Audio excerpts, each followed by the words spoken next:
Hey, new day.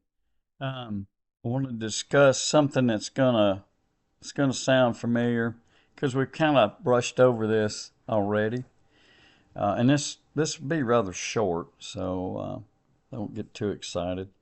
Um, we've talked about your environment and the effects that can have on your attempt to make a behavior change. So I want to break that down a little bit more. Um, and we're going to talk about antecedents and a couple of other things that I'm sorry that affect your ability to effectively change a troublesome behavior. So away we go. Let's start with what's called antecedent control procedure. These are going to be really technical sounding terms. They're really very simple things. So antecedent control procedure. It involves manipulation of some aspects of your physical or social environment to cause a desired response or to make an undesirable behavior less likely. It's a big mouthful of stuff, isn't it? Um, let's put it into simple terms. An antecedent procedure control is a procedure in which antecedents are manipulated to influence the target behavior. That's putting the same that's the same definition in simpler terms. What are we saying here? What we're saying is change something. Change something in your environment. And I'm going to give you some pretty simple examples that make this simple. Um, we also have another aspect related to this called presenting the discriminative stimulus. Again, highly sounding technical, it really isn't.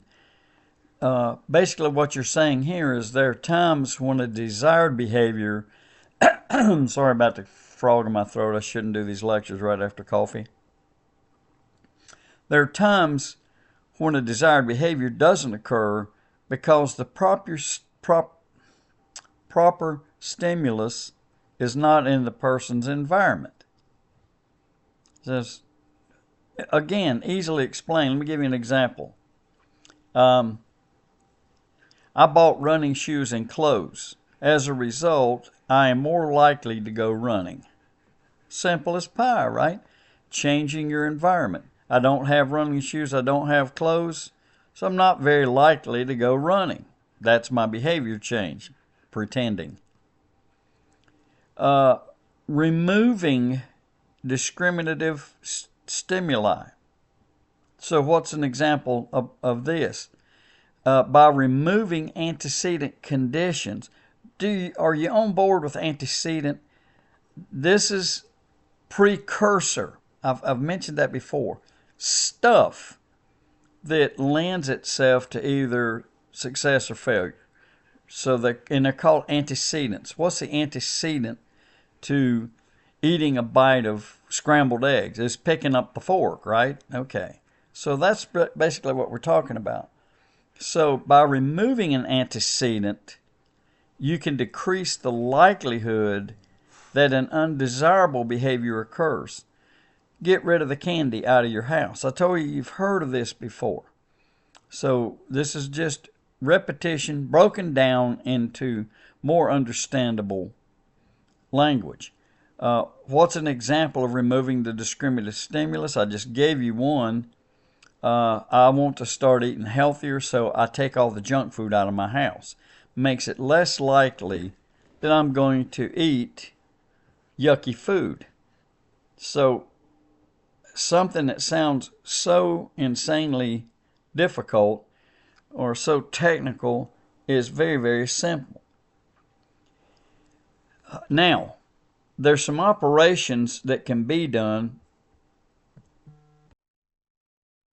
Okay, so I forgot where I was. Had to pause a minute. Had a phone call that came in, very important. So let's look at some operations. How do we make this antecedent thing work? Well, first of all, we can do something called abolishing. Abolishing is used for undesirable behaviors.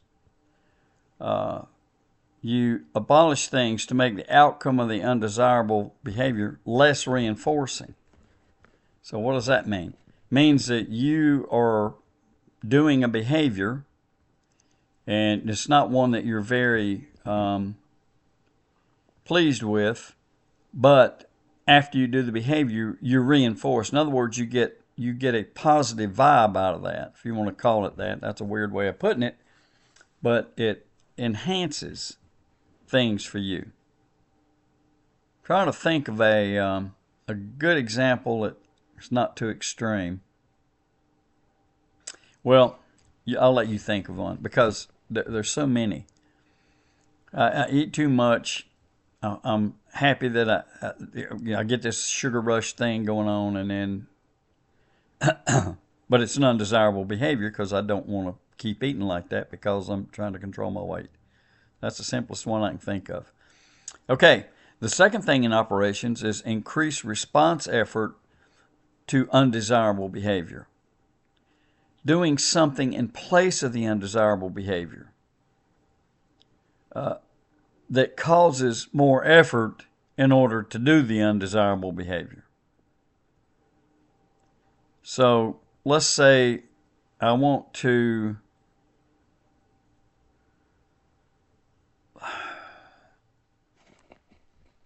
think of one that would be pertinent to you guys. Walking. Walk around the corner at lunch to the health club to work out. So you're not walking, but maybe a block. Walking around the corner to the gym, health club. We don't have a health club.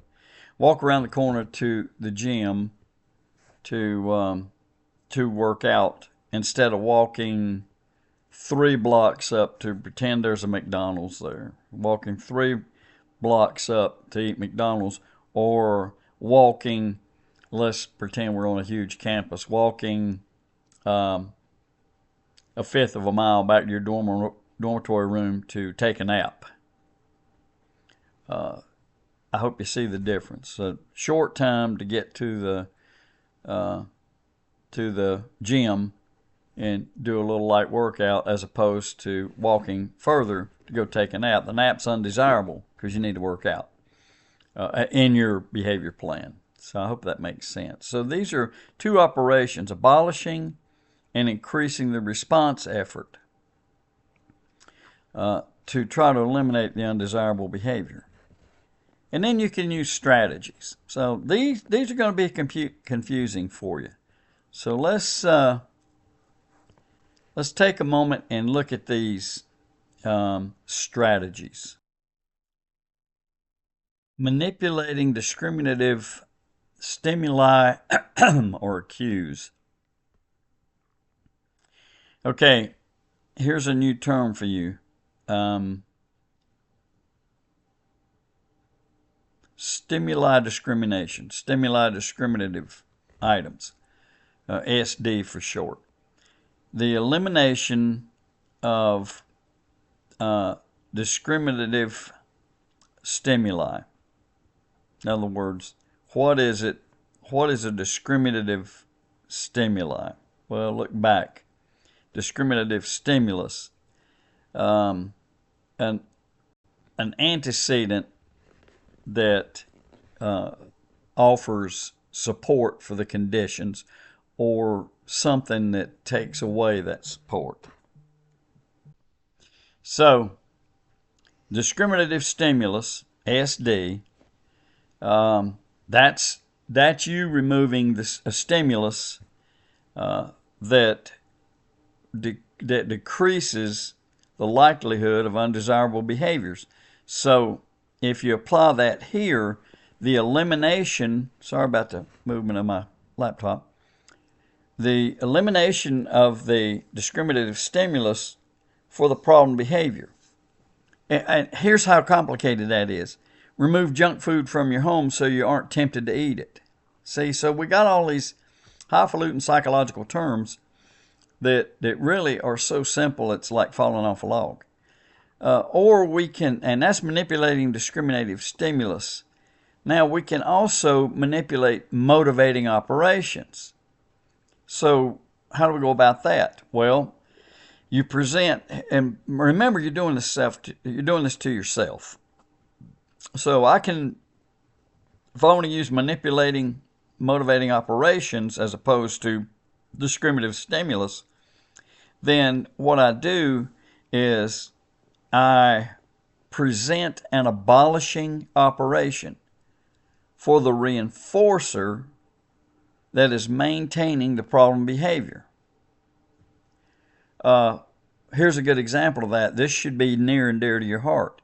Go to sleep at a reasonable time to get enough rest to avoid a nap the next day instead of exercise.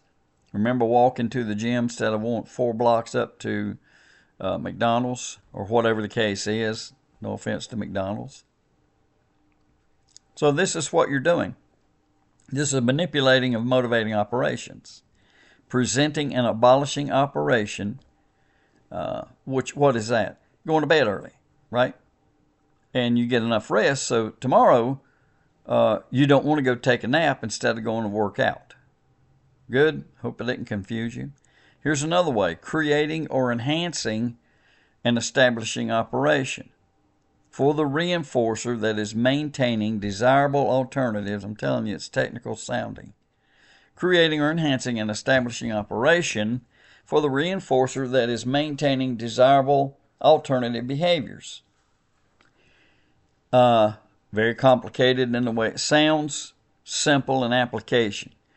I want to be a runner. I want to run, get in good shape. I put on running clothes at the office and go running from the office instead of going home and being near my bed, which is going to cause me to take a nap instead. If you think that's a bad deal, back in the 70s, when I was at the University of Florida, jogging had become the thing to do. Everybody in the whole world decided that they needed to be a jogger. And boy, I tell you what, they just beat it to death. They interviewed the president of Harvard.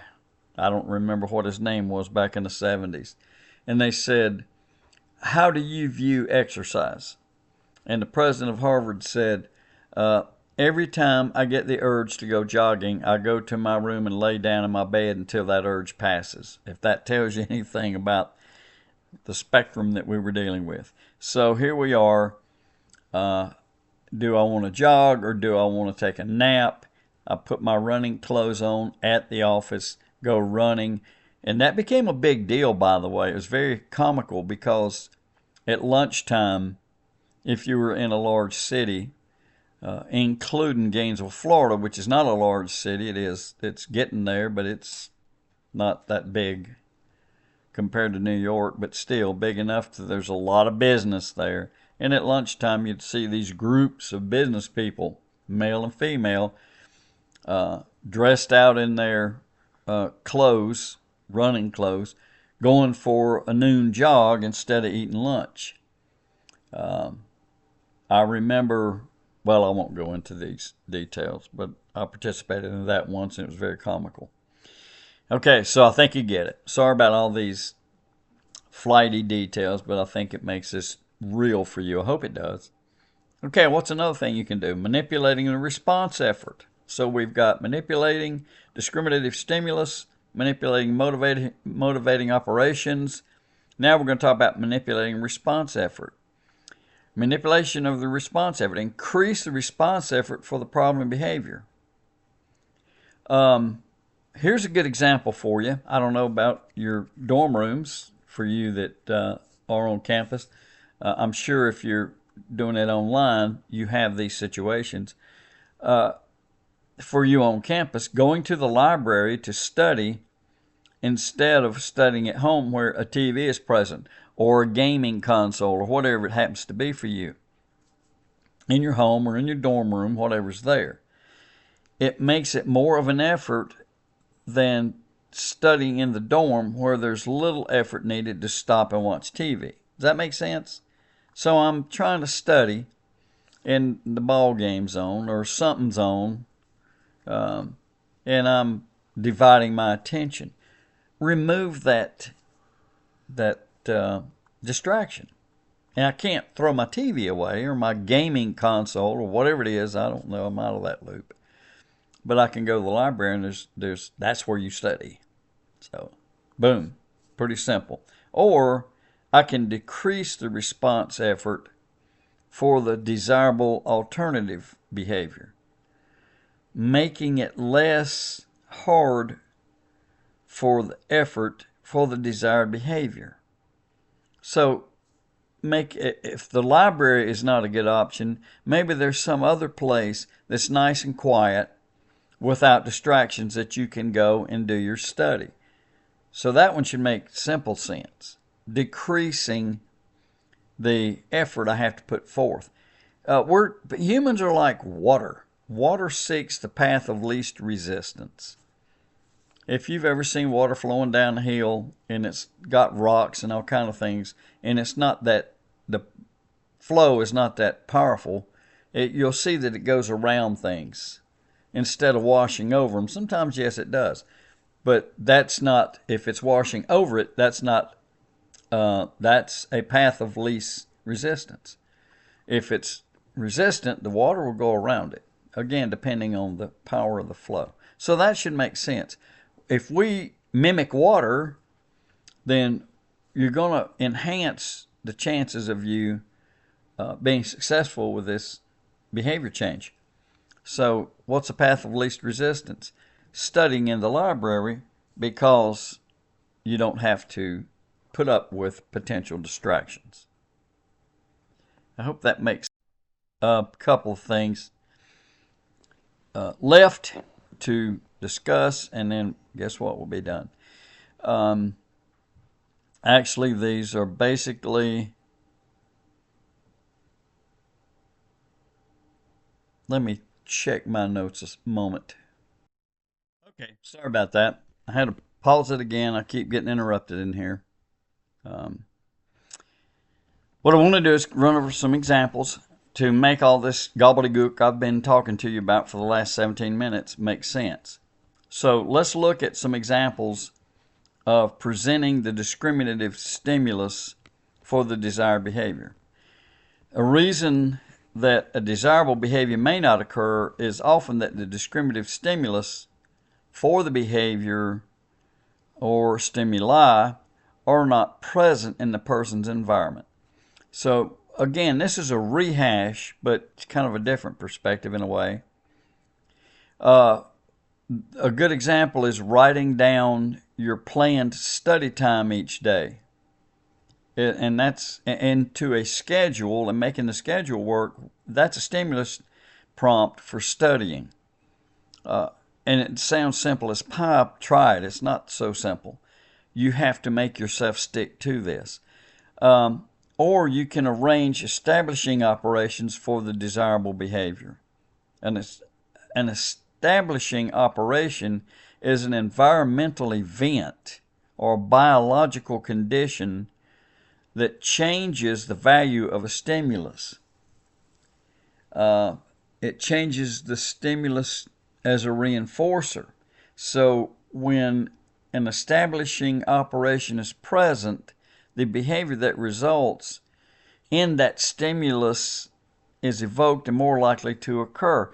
For example, running 5 miles and sweating a lot is an establishing operation that makes water more reinforcing. I want to drink more water daily. You know how the doctors are. The medical doctors are always saying, hey, you need to drink more water, drink blah, blah, blah amounts of water a day. Well, here you go. You do something that causes you to have to. That's basically what we say. That's basically what we're saying when we say arranging, establishing operations for the desirable behavior. Now, look, remember, these are examples. You don't have to do all these wild things. You can come up with things on your own that suit your personality, unless your personality is what you're trying to change. Good luck with that. That's probably an impossible thing to do for many. Decreasing the response effort for the desirable behavior. Again, you've heard all of this before. I'm just giving you examples. Behaviors that are that take less response effort are more likely to occur than behaviors that take more response effort. You got a problem there. Sometimes equal reinforcers occur. So what does that mean? Let's use junk food, because we're all are subject to that. My gosh, I probably lead the world in it. Keeping healthy foods at home instead of my donuts or my honey buns. I ain't gonna do that. But anyway, that's an example. It takes greater response effort to drive to the grocery store to buy the junky stuff than if you have healthy food already at home. So instead of eating a third of a quart of ice cream, I have me a little bowl of cereal with skim milk, right? Yeah, okay. If that's what you're into, so I think I'm making that real for you. Yeah, removing the temptation, if you want to look at it that way. And here's something that goes hand in hand with that: removing the discriminative stimulus for undesirable behaviors. So if I have a discriminative stimulus that's for an undesirable behavior that's not there, it's less likely that I will engage in that behavior. Jump backwards to what we just talked about. If the junk food isn't in the house, it's less likely that I'm going to drive a mile to a grocery store further to eat the junk food or to buy the junk food to eat. Okay? A couple of more. Removing establishing operations for undesirable behaviors.